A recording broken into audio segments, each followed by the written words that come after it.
Le match féminin de l'année a lieu ce week-end. Ce samedi, les Françaises et les Anglaises s'affrontent pour remporter le Grand Chelem dans le tournoi des 6 nations. Oui mais voilà, les Bleus restent sur 12 défaites lors des 14 derniers matchs face à leurs rivales. Et les joueuses de la Rose ont-elles été victorieuses des 5 derniers tournois? Alors même si la marche semble être immense pour priver les Anglaises d'un nouveau titre, je vais te montrer pourquoi les Françaises pourraient créer la sensation. Voici donc les 3 points clés pour enfin battre nos meilleurs ennemis. Mais avant que je t'en dise plus, n'oublie pas de t'abonner à Cop Rugby.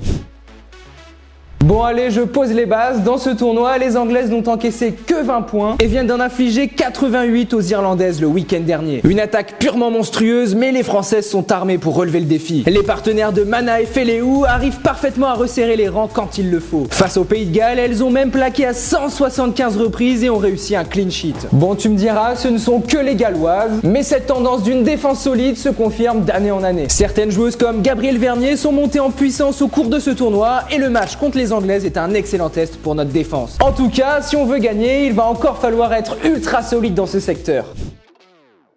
Après 2 premières rencontres poussives où les Françaises ont eu du mal à se libérer dans le jeu, les joueuses de Gaël Mignon ont su retrouver leur ADN. Un jeu débridé, fait de passes après contact ou de coups de génie. Elles nous proposent beaucoup de spectacles. Et avec l'arrivée de ces settistes, Johanna Grisé, Anne-Cécile Siofani et Chloé Jacquet, le jeu des Bleus s'est encore plus emballé. Des joueuses qui ont l'habitude des grands espaces, du mouvement et qui se sont très bien adaptées au groupe. Johanna Grisé s'est d'ailleurs démarquée le week-end dernier en inscrivant 2 essais de pur settiste. Les Françaises ne ferment pas le jeu et c'est d'ailleurs sur ça qu'elles devront insister pour mettre à mal la vigilance des Anglaises.